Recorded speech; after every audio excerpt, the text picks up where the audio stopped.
तो सवाल ये था कि आत्मा होती है। अगर आत्मा होती है तो नित्य है या अनित्य है, ये सवाल था। अब ये सवाल का बौद्ध दर्शन ने क्या जवाब दिया है, वो चीज हम आज ये टॉपिक में पढ़ेंगे, ये लेसन में पढ़ेंगे। तो आत्मा को नित्य न मानना, आत्मा को उन्होंने स्वीकार नहीं किया है। बौद्ध दर्शन ने आत्मा के कंसेप्ट को खंडित किया है। तो यहाँ पे सबसे पहले बौद्ध दर्शन के अकॉर्डिंग आत्मा क्या है वो भी हम समझेंगे, और आत्मा को उन्होंने क्यों नहीं माना है वो भी हम समझेंगे। क्योंकि काफी दर्शन को जब देखते हैं तो वो क्या बोलते हैं, जैसे ब्राह्मण दर्शन और बहुत सारे आचार्य वो क्या बोलते हैं कि शरीर के भीतर एक ऐसा चेतना शक्ति है जिसकी वजह से हम डिफरेंट एक्टिविटीज कर सकते हैं। जैसे कि आपने भी वो वही चीज पहले बताई कि हमारे शरीर के अंदर ऐसा कोई वस्तु है, ऐसा कोई कंसेप्ट है जिसकी वजह से हम सारी चीजें कर सकते हैं, जिसकी वजह से हमें एनर्जी आती है, हमें ज्ञान मिलता है, और हम भिन्न भिन्न चीजें कर सकते हैं। और ये सिर्फ दर्शनों ने नहीं, सिर्फ धार्मिक जो संस्थान है, सिर्फ धर्मों में नहीं, बल्कि ये साइंस ने भी एक्सेप्ट किया है कि अंदर कोई चेतना है, कॉन्शियसनेस है। पर बौद्ध दर्शन का इस पे क्या विचार है, ये हम इस लेसन्स में देखने वाले हैं। तो देखा जाए तो शरीर में एनर्जी की जरूरत है।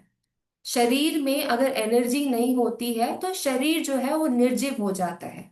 जीव शरीर के लिए कोई ऐसा सोर्स इंपॉर्टेंट है जिससे कि हमें कंटिन्यूअसली एनर्जी मिलता रहे। तो अगर वह एनर्जी स्रोत आत्मा नहीं है, चेतना नहीं है, तो फिर वो क्या है?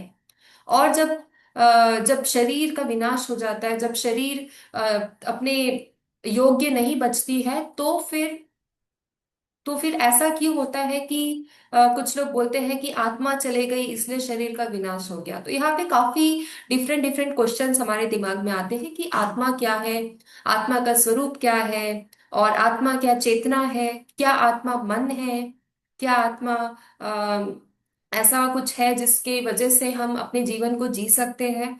तो ये सारे क्वेश्चंस का जो आंसर है वो हमें यहाँ पे मिल सकता है।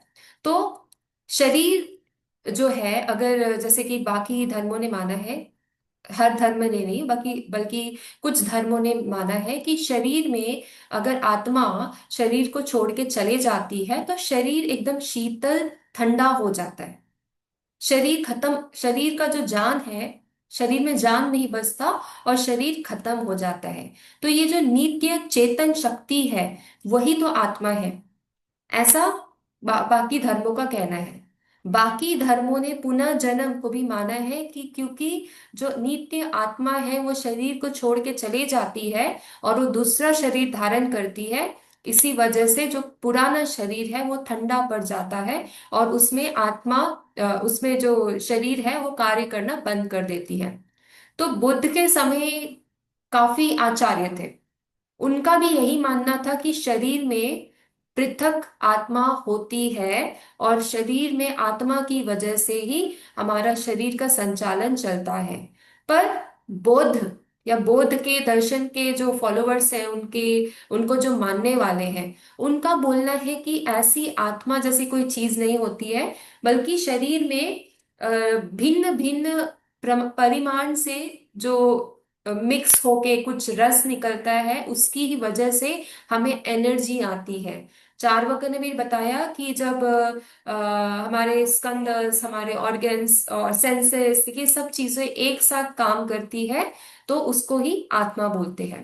तो रसों के परिमाण से हमारा जो जीव है उसमें चेतना आती है, हमारे जीव में शक्ति आती है कि वो डिफरेंट डिफरेंट एक्टिविटीज कर सके। सो बुद्ध ने आत्मा को तो माना नहीं है। तो फिर बुद्ध किस किस वजह से बोलते हैं कि हमारा जो शरीर है वो काम करता है? जब बुद्ध ने आत्मा को नहीं माना है तो बुद्ध ने किस चीज को माना है? तो बुद्ध एक ओर से आत्मा का नित्य कुटस्थ मानते हैं और दूसरी ओर शरीर के साथ ही आत्मा का विनाश हो जाता है। ये ऐसे दोनों रास्तों को वो नहीं चुनते। वो एक तरीके से ये भी नहीं बोलते कि आत्मा नित्य है और आत्मा हमेशा रहती है, पुनः जन्म होता है आत्मा का, वो ऐसी चीजों को भी नहीं मानती। और दूसरा, वो ये भी नहीं मानती कि शरीर के साथ आत्मा का विनाश हो जाता है। कुछ फिलॉसफी, कुछ दर्शन ऐसे बोलते हैं कि आत्मा जो है वो शरीर में होती है, और शरीर खत्म होने के बाद आत्मा दूसरा शरीर ग्रहण ग्रहण कर लेती है। कुछ दार्शनिक ऐसा बोलते हैं कि शरीर के साथ ही आत्मा का विनाश हो जाता है। बट बौद्ध ने ये दोनों ही मार्ग नहीं चुने। उन्होंने कोई बीच का रास्ता निकाला है। तो बीच का रास्ता क्या होता है, ये हम लोग देखते हैं। तो आत्मा, पहली बात तो आत्मा कोई नित्य कुटस्थ वस्तु नहीं है। आत्मा नित्य नहीं है, मतलब आत्मा जो है परमानेंट नहीं है। बल्कि ये आत्मा कुछ खास कारण, जिसको स्कंद बोलते हैं, स्कंदों से बनी है। जो हमारा मन है वो भी स्कंद से बना है। तो ये सब जो हमारे भाव, हमारे जो भी भावना है, और जो भी हम सोचते हैं, वो सब चीजें मिक्स होके एक शक्ति बनती है, जो कि क्षण क्षण में विलीन होती रहती है। मतलब क्षण क्षण में वो चेंज होती रहती है। जैसे हमारे माइंड में भी कुछ घटना हो गई आसपास, और हमारा माइंड जो है वो अपना जो फोकस है वो खो देता है। कुछ समय हमारा माइंड कुछ और चीजों को एक्सेप्ट करने लगता है, और कुछ समय बाद हमारा माइंड कुछ और चीजों को एक्सेप्ट करने लगता है। क्या इसका मतलब ये है कि हमारा मन और माइंड हमेशा बदल रहा है? तो हमारा मन अगर जब हमेशा बदल रहा है, तो हम उसे मन ही क्यों बोल रहे हैं? हम उसे कुछ और नाम क्यों नहीं दे रहे? जैसे कि अगर आप बचपन में, आपसे कुछ पूछा जाए बचपन में, जैसे कि आपको ये चीजें बहुत अच्छी लगती थी कि कोई कोई कार्टून में देख रहे हो या कुछ एंटरटेनमेंट में देख रहे हो, तो वहां पे अगर कुछ हिंसा हो रहा है तो वो देख के बच्चे हंसते हैं कि ये इसने उसको मार दिया, इसने वो गिर गया, ये सब चीजें देख के हंसते हैं। पर अगर अभी एडल्ट स्टेज में वही चीजें हमारे सामने होती है, तो हमें उस बात का बुरा लगता है। तो हमारा मन इतना कैसे चेंज हो गया कि पहले हमें वो सारी चीजें मजाक लगती थी और हम उस पे हंसते थे, और आज वही सारी चीजें हमें दुखी करती है। ऐसा क्यों होता है? क्या हमारा मन एक नहीं है? क्या हमारा मन क्षण क्षण में बदल रहा है? ये इस प्रकार के क्वेश्चंस आता है। और बौद्ध का कहना है कि हमारा शरीर जैसे कि क्षण क्षण बदलता है, जैसे एक शरीर हमेशा वही नहीं रहता है। बचपन, जो 5 साल का, वर्ष का जो बच्चा था, वो 50 साल में वो कुछ और ही दिखने लगता है। वैसे ही हमारा जो मन भी है, वो भी नए नए भावनाओं के कारण वो बदलते रहता है। डिफरेंट डिफरेंट गुणों के कारण, जैसे शरीर बढ़ता है, शरीर सुकड़ जाता है वृद्ध अवस्था में, वैसे मन भी, जो हमारा मन की जो शक्ति है, मन भी फैलता है। और जब बुढ़ापा आता है तो चीजों को भूलते हैं, तो वैसे मन भी सिकुड़ता है। तो इस वजह से यहाँ पे बौद्ध ने बोला है कि हर चीज जो है वो बदलती है। जब शरीर बदलता है, जब मन बदलता है, और उसी प्रकार हमारी जो आत्मा है वो भी क्षण क्षण बदलती है।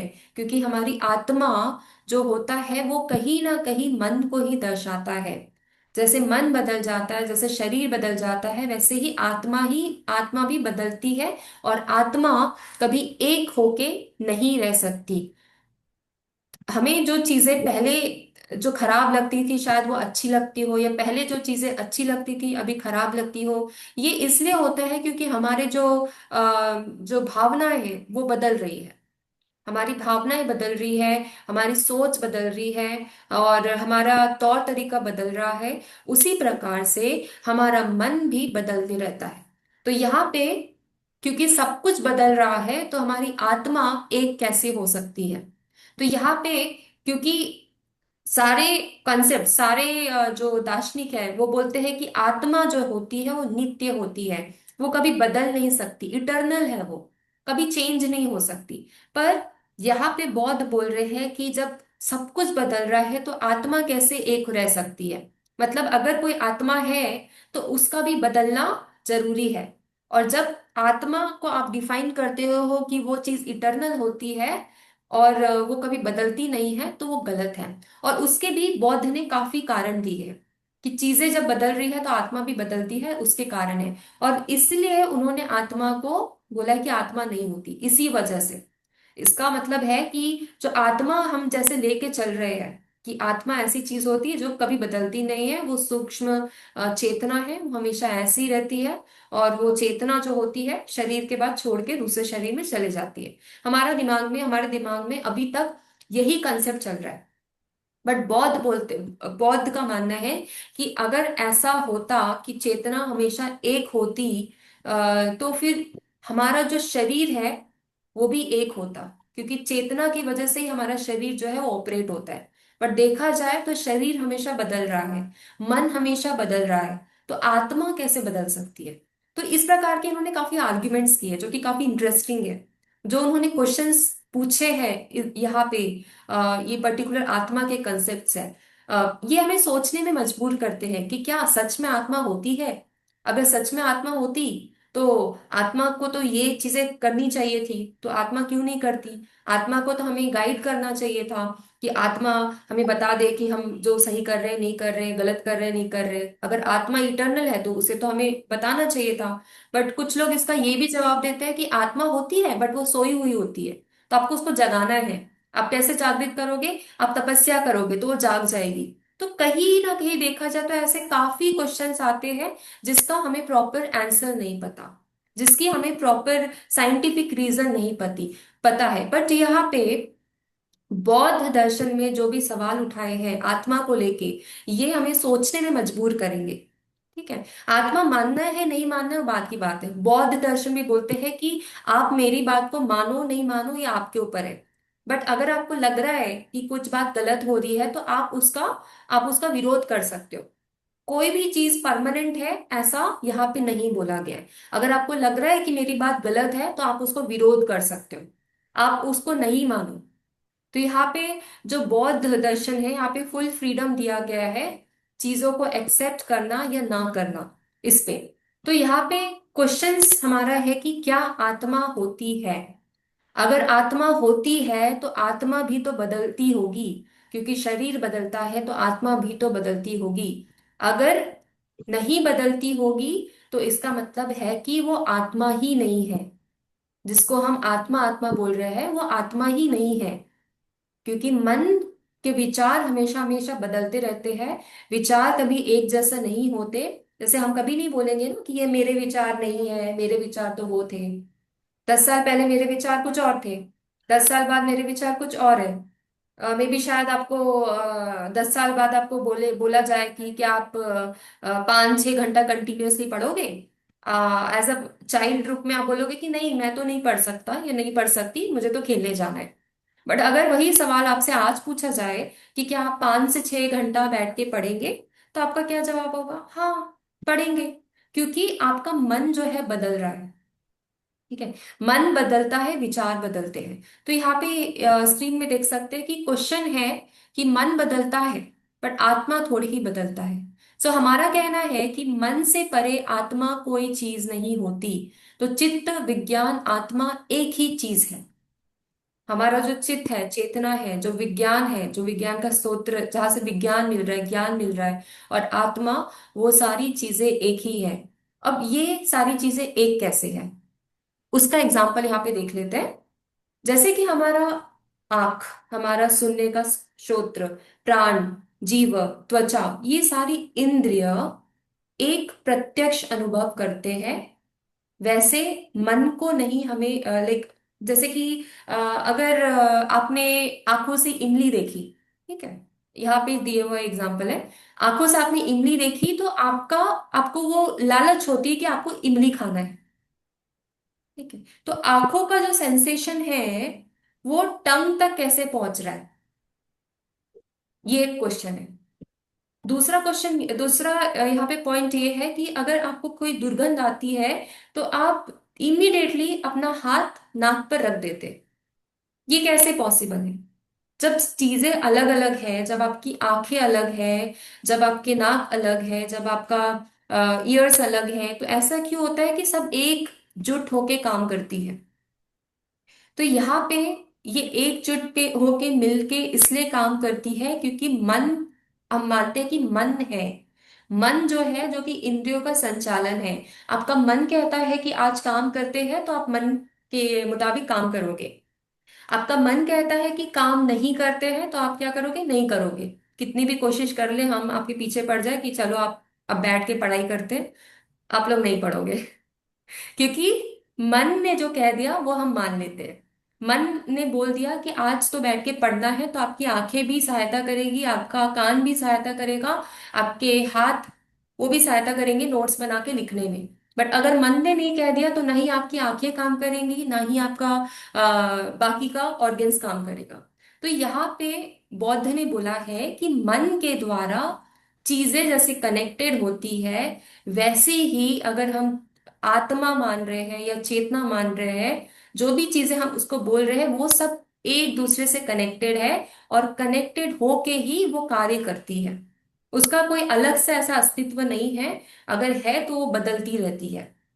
जैसे कि मन भी बदलता है, विचार बदलते हैं, भावनाएं बदलती है, शरीर बदलता है, वैसे ही अगर आत्मा है तो बदलती रहती है। पर क्योंकि सब लोग ने ये बोल दिया है कि आत्मा तो अमर है, आत्मा बदलती नहीं है, इसलिए बौद्ध ने बोल दिया कि आत्मा ही नहीं है। तो ये आत्मावादी, मतलब जो बोल रहे हैं कि आत्मावादी नहीं कहलाते।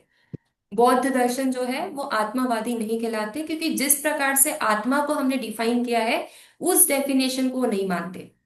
पर वो बोलते हैं कि आत्मनिर्भर रहो, मतलब खुद का एफर्ट लगाओ, सेल्फ को मानते हैं वो। खुद का एफर्ट डालो, खुद से काम करो, आत्मनिर्भर बनो, प्रयत्न करो। ये सारी चीजों को वो मानते हैं, क्योंकि वो बोलते हैं कि जब तक आप खुद खुद का जो सेल्फ है उसको आप कार्य में नहीं लगाओगे, तब तक आप कार्य नहीं कर पाओगे। और मन कैसे बदलता है, इसका भी बहुत सुंदर उदाहरण दिया है।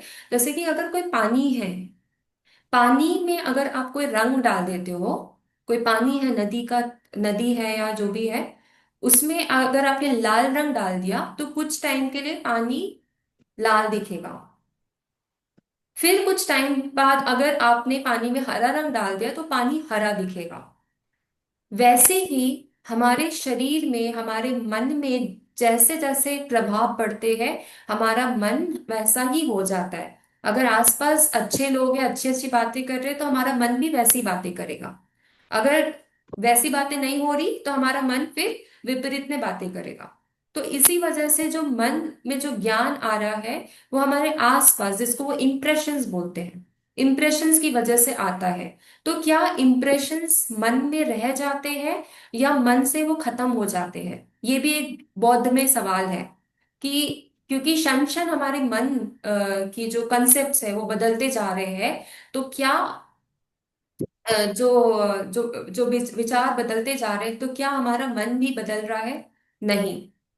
जैसे कि जैसे कि पानी डालने से, पानी में कलर डालने से पानी नहीं बदल जाता है, वैसे ही जो मन के विचार मन में आ रहे हैं, उससे हमारा मन जो है वो नहीं बदल जाता है। ठीक है। मन का कंसेप्ट, मतलब मन एज अ माइंड आप देखोगे तो वो सेम रहेगा। इसको इसीलिए उसको जो फिलॉसफी है उसको नॉमिनलिस्ट फिलॉसफी बोले, जिसको नाम के रूप में आप समझ सकते हो, नाम दे सकते हो, रूप दे सकते हो, ये सारी चीजों से आप समझ सकते हो और इसको डिफाइन भी कर सकते हो। और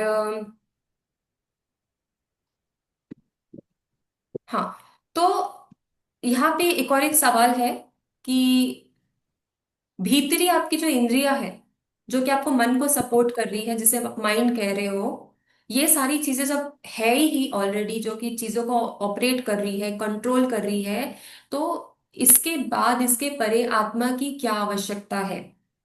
क्योंकि अभी क्लियर हो गया कंसेप्ट कि मन क्षणिक है। मन बदल मन जैसे कि मन के विचारों के साथ मन बदल रहा है, ये एक क्लियर हो गया। फिर सेकंड चीज है, ये क्लियर हो गई कि भले मन में विचार बदल रहे हैं, बट मन का जो कॉन्सेप्ट है, जो अल्टीमेटली जो लेयर है, वो एज इट इज है। जैसे पानी का लेयर एज इट इज है, उसमें सिर्फ इंप्रेशंस पड़ रहे हैं, आउटर इंप्रेशंस पड़ रहे हैं, जो कि मन को इफेक्ट कर रहे हैं। जैसे पानी में कलर डालो तो पानी को इफेक्ट कर रहे हैं, बट अल्टीमेटली पानी का नेचर एक ही रहेगा। वैसे ही हमारे मन का नेचर भी एक ही रहेगा, पर उसमें इंप्रेशंस अलग अलग पड़ते जाएंगे।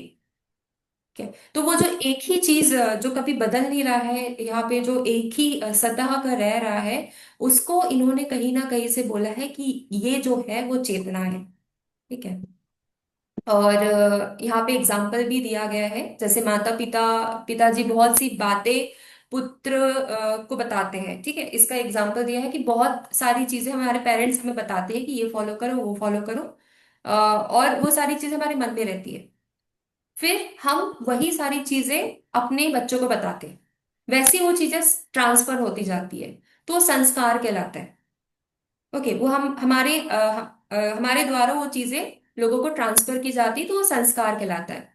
वैसे ही हमारे मन में भी कुछ चीजें ऐसी रह जाती है, जो कि दूसरे जब शरीर हमें मिलता है, तो वो जो चीजें हैं वो जो मन की जो चीजें हैं वो शरीर में ट्रांसफर हो जाती है, तो उसको इम्प्रेशंस या उसको ही संस्कार बोलते हैं।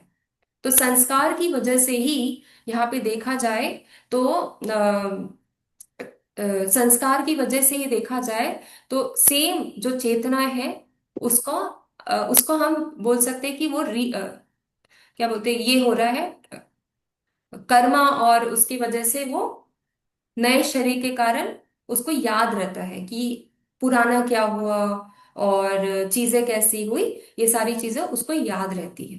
ठीक है, यहाँ पे कुछ क्वेश्चंस आपको क्लियर नहीं हो रहे, कुछ डाउट्स आ रहे हैं जो भी हम सवाल पूछ रहे हैं उस पे।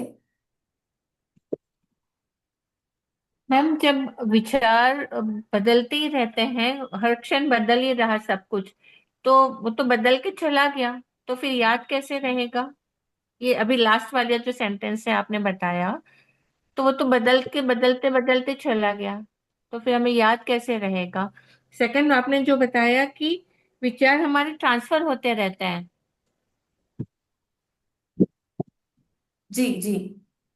हाँ, तो जब अगर आत्मा ही नहीं है तो चेतना, तो वो विचार आएंगे कहाँ से, क्यों आएंगे और कैसे आएंगे? हाँ, देखिए बहुत अच्छा क्वेश्चन है, विचार कैसे आ रहे हैं।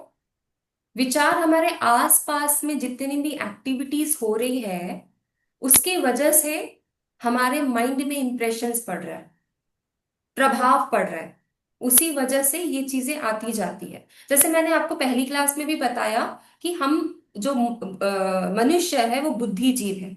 अगर उसने कुछ क्राइम किया तो उसको एक प्रकार का मोरल कॉन्शियसनेस उसका बोलता है कि तूने तुमने क्राइम कर दिया है, तुमने गलत काम कर दिया है, अब तुम्हारा क्या होगा, ऐसे क्वेश्चंस आते हैं, क्योंकि हम बुद्धिजीव हैं।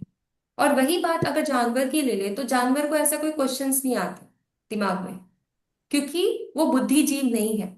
तो ये जो मोरल जो कॉन्फ्लिक्ट्स होते हैं वो इंसानों को ही होते हैं। इंसानों को ही लगता है कि उसने गलत किया है या उसने सही किया है। ठीक है, तो ये उसका जवाब है। ये जो जो आसपास की चीजें हो रही है, एक्टिविटीज हो विचारों रही है, के लिए। उसके वजह से आपको प्रभाव आते हैं। जैसे कि मैंने आज आपको कुछ नया बताया, अब आप इसके बारे में सोचोगे, ये तो प्रभाव हुआ ना, इम्प्रेशन हुआ। फिर आप कल कोई और अगर हम कुछ और फिलोसोफर्स के बारे में पढ़ रहे हैं, उनके कंसेप्ट्स पढ़ रहे हैं, मे बी लाइबनिज क्या बोलते हैं माइंड के बारे में वो पढ़ रहे हैं, तो आपका जो प्रभाव है वो डिफरेंट हो जाएगा। ठीक है, अब जी, यही पर मैं बात। तो भूलती चली जाऊंगी ना मैम। जैसे हर वक्त नया विचार आता जाएगा, पुराना मैं भूलती चली जाऊंगी बौद्ध के हाँ, हिसाब से तो। बिल्कुल, बट कुछ चीजें तो हमेशा दिमाग में रहेंगी।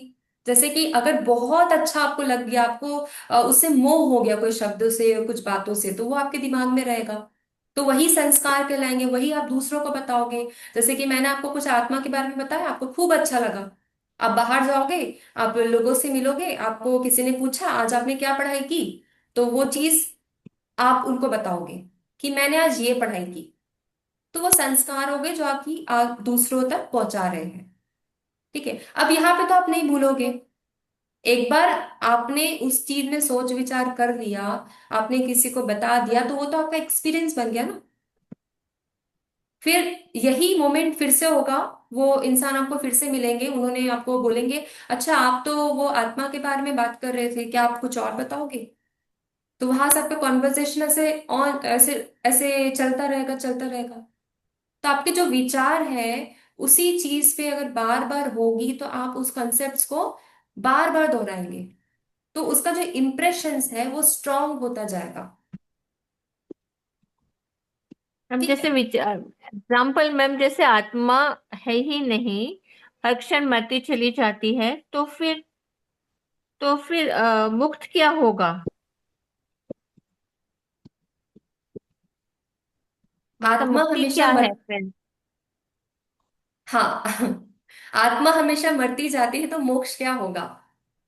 मुक्ति, मोक्ष हाँ वही मतलब हो, मुक्ति। या मोक्ष तो, मोक्ष का जैसे मैंने आपको पहले बताया कि मोक्ष तो वही होगा जब आपके दिमाग में ऐसे विचार आएंगे नहीं, और विचारों में भी, मतलब विचार आ भी रहे हैं, विचार को आप कंट्रोल नहीं कर सकते हो ना, आप तो दुनिया में हो, दुनिया में जो भी एक्टिविटीज हो रही है उसका कंट्रोल नहीं कर सकते हो, बट वो कंट्रोल कहाँ कर सकते हो, वो विचारों से आसक्ति अगर नहीं होगी आपको, अगर आपने वहां पे कंट्रोल करना शुरू कर दिया कि कोई भी चीज मुझे इफेक्ट नहीं कर सकती, जैसे बौद्ध, जो गौतम बुद्ध थे उनको कोई भी चीज इफेक्ट नहीं कर सकती थी, बाहर जैसे जब वो तपस्या करते थे तो उनको डिस्टर्ब करने काफी लोग आ जाते थे, बट उनको वो सारी चीजें इफेक्ट नहीं करती थी। मतलब बाहर की दुनिया में जो भी हो रहा है वो आपकी चेतना को, वो आपके मन को इफेक्ट नहीं कर रही है, वहां से आपकी मोक्ष की जर्नी शुरू हो जाती है। तब आप यहाँ पे कुछ भी चीजें जमा करके नहीं रखते हो, अगर वो करते जा रहे हो, स्टोर करते जा रहे हो, तो क्या होता है, वो जो स्टोर वाले जो चीजें हैं वो वापस अपनी डिजायर पूरी करने के लिए एज अ शरीर आ जाएगी, चेतना जो है वो वापस एज अ शरीर आ जाएगी, मतलब शरीर में लिपट जाएगी। ठीक है। तो इस प्रकार से वो शरीर, तो मतलब चेतना। ये मानते हैं कि विचारों को आत्मा से अलग रखना है? हम्म। ये भी मानते हैं, बौद्ध भी मानते हैं कि विचारों को आत्मा से अलग रखना है। जी जी। जैसे कि मैंने वो पानी वाला एग्जांपल दिया, पानी में रंग चढ़ रहा है, तो आप रंग से पानी को फर्क नहीं पड़ना चाहिए, क्योंकि पानी तो हमेशा बदल रही है ना, नदी जो है बह रही है, आपने उसमें रंग डाल दिया तो उसको कोई फर्क नहीं पड़ेगा, वो बह के चले जाएगी। बट वही अगर रुका हुआ पानी है, उसमें रंग डालोगे तो क्या होगा, काफी टाइम तक वही आपको रंग कलर। दिखेगा, जबकि दोनों का रंग अलग है। तो कोशिश यही करनी है कि प्रवाह होते रहना चाहिए, जो जो भी यहाँ पे हो ना, चीजें बदलती रहनी चाहिए, जैसे शरीर बदल रहा है वैसे ही हमारे सोच विचार और जो आत्मा की कॉन्सेप्ट्स है वो भी, उसमें भी बदलाव होने चाहिए। अगर बदलाव होते हैं उसमें कुछ रुकाव नहीं है, ठीक है, अगर रुकाव नहीं है तो वहां पे इंप्रेशन जो है वो कम होंगे, बाहरी इंप्रेशंस कम होंगे, और जबकि बाहरी इंप्रेशंस कम होंगे तो आपका जो मोक्ष का जर्नी है वो वहां से स्ट्रांग होते चला जाएगा। तो मोक्ष, जी Savita ji. No ma'am. Okay. तो ये एक्चुअली कंसेप्ट जो है काफी डिफिकल्ट है, एक क्लास में तो खत्म नहीं होगा आत्मा के विचार को समझना, बट इंटरेस्टिंग है। कंफ्यूज हो रहा है मैम, एक्चुअली जो पढ़ा मैम हुआ है और अभी जो पढ़ रहे हैं तो कंफ्यूज हो रहा है थोड़ा। हाँ, कंफ्यूज तो जैसे इसलिए हो रहा है ना क्योंकि ये एकदम नए नए कंसेप्ट्स हैं। जी मैम। ये बुद्धिस्ट कॉन्सेप्ट है ना ये मैम, जी जो आप जी जी, एक्सप्लेन कर रहे बौद्ध बौद्ध का कंसेप्ट, थे। बुद्धिस्ट का कंसेप्ट पढ़ रहे हैं। आप जैसे बोल रहे थे ना रिवर का एनालॉजी, तो जैसे रिवर हमेशा फ्लो कर रही है, हाँ, तो रिवर इज ऑलवेज फ्लोइंग, सो जैसे you can't step into a river twice, मतलब यू आप एक पैर आपने डाला उतनी देर में बदल गया ना रिवर, तो बिल्कुल। रिवर है ही नहीं, रिवर बिल्कुल। है ही नहीं। हम्म। एक पॉइंट ऑफ व्यू से कि रिवर है ही नहीं, आप उसको डिफाइन ही नहीं कर सकते क्योंकि इट्स हाँ, constantly change. Constantly changing. Right. तो फिर रिवर, तो वो बुद्धिज्म ये कह रहा है कि कुछ भी परमानेंट नहीं है, रिवर फ्लो कर रही है। जैनिज्म ये कह रहा है कि what does not change when everything is changing, hmm. You know, that is आत्मा। Yes. So there is something, it exist yes. When everything is change. वही वो कंफ्यूज हो रहा है ना, वही तो, एक आत्मा ही नहीं है, एक चेंज हो रहा है, एक चेंज नहीं हो रहा है। नहीं इसी से तो हमारा मतलब कॉन्सेप्ट स्ट्रांग बनेगा ना कि क्या, sometimes when we learn what it is not, we learn what it is by right, learning what वही it is. So it's समझना interesting, right? पड़ेगा। राइट। समझना पड़ेगा, अगर कॉन्फ्लिक्टिंग विचारों को समझते हो तो हमारी जो बुद्धि है एक्स्ट्रा काम करना शुरू करती है। है ना। आपको ऐसा भी होता है, ये सोचने के लिए लगा दे तो आप जो है और पढ़ाई करोगे और खोज करोगे और समझोगे चीजों को कि बौद्ध ने बताया है आत्मा नहीं होता। आत्मा क्यों नहीं होता? आत्मा तो होता है। जैसे आप लोग का पहले क्वेश्चन से ही था कि आत्मा तो होता है, हम है तो आत्मा तो होता है, इसलिए तो दूसरी शरीर में हम वापस आ जाते हैं। पर यहाँ बट पे जो भी आत्माओं पे सवाल हो रहा है, जो हम जो भी क्वेश्चंस कर रहे हैं, उससे एक चीज तो क्लियर हो रहा है, एक चीज तो क्लियर हम कर पा रहे हैं कि भले आत्मा है या नहीं है, इसमें हमें उतना डिबेट नहीं करना चाहिए, बल्कि इस चीज को समझना चाहिए कि ये सब चीजों से हमारे अंदर क्या इफेक्ट आ रहा है, हमारे अंदर उसमें कुछ बदलाव आ रहा है या नहीं आ रहा है। क्योंकि एंड ऑफ द डे वही मैटर करता है कि हम कुछ सीख रहे हैं कि नहीं सीख रहे, हमारी लाइफ चेंज हो रही है या नहीं हो रही है, एंड ऑफ द डे यही मैटर करता है। ठीक है। तो इम्प्रेशंस को कैसे रोकना है, ये एक क्वेश्चन है, और ये बहुत इंपॉर्टेंट क्वेश्चन है, हम सबको समझना पड़ेगा। क्योंकि यही हो रहा है ना कि आज किसी पॉलिटिशियन ने कुछ बोला तो आप उस पे डिबेट कर रहे हो, कल किसी और ने कुछ बोला आप उस पे डिबेट कर रहे हो। डिबेट का जो चेन है वो कंटिन्यूअसली चलता जा रहा है। ये इम्प्रेशंस को कैसे रोकना है, यही एक इंपॉर्टेंट क्वेश्चन हो जाता है। और इसी के बारे में बौद्ध दर्शन में बताया है कि इम्प्रेशन से दुख होता है, इसलिए आप जो भी ये जो बहाव है, जो भी प्रवाह है, उसको आप रोकिए, ताकि आप खुद को इससे डिटैच कर सकते हो। जब आप खुद को ये सारी चीजों से डिटैच करना शुरू करोगे, तो आपका जो स्मृति है, आपकी जो मेमोरी है, और जो भी चीजें आप इसमें स्टोर करते जा रहे हो, वो चीज से आप इफेक्ट नहीं होंगे। जैसे आपके क्या किसी के लाइफ में भी ऐसा होता होगा कि वो कुछ पुरानी बातें याद आ जाती है तो हम क्या करते हैं, कोई भी अगर पुरानी बहुत ही स्ट्रांग बातें कुछ है, अगर वो याद आ जाती है तो हमारा एकदम से सब कुछ करने का मन खत्म हो जाता है। फिर हम वो पुरानी बातों में चले जाते हैं, पास्ट में चले जाते हैं।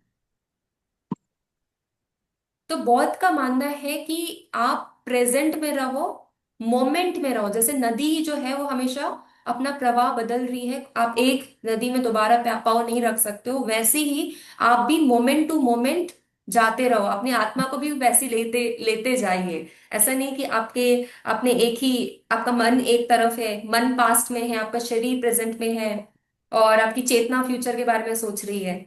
ऐसा नहीं होना चाहिए। तीनों को आपको एक जैसे ही कार्य में लाना है, और तीनों को एक साथ ही आगे लेके जाना है। तो इसीलिए जो एग्जाम्पल जो बताया था कि सब, जैसे हमारे सेंसेस भी एक जैसा काम करते हैं, वैसे ही हमारा जो शरीर है, चेतना है, मन है, उस सबको भी एक साथ लेके काम करना है, मोमेंट टू मोमेंट, क्योंकि सब चेंज हो रहा है। तो इनके भी जो इम्प्रेशन है, आइडियाज है, वो चेंज होने चाहिए। ठीक है। तो इसमें काफी डीप कॉन्सेप्ट्स है, हम लोग नेक्स्ट क्लास में इसको कंटिन्यू करेंगे। ओके। Okay ma'am. ओके। तो फिर जय जिनेन्द्र। मैम जय एक जय मिनट थैंक यू बना रही हूँ। मैम।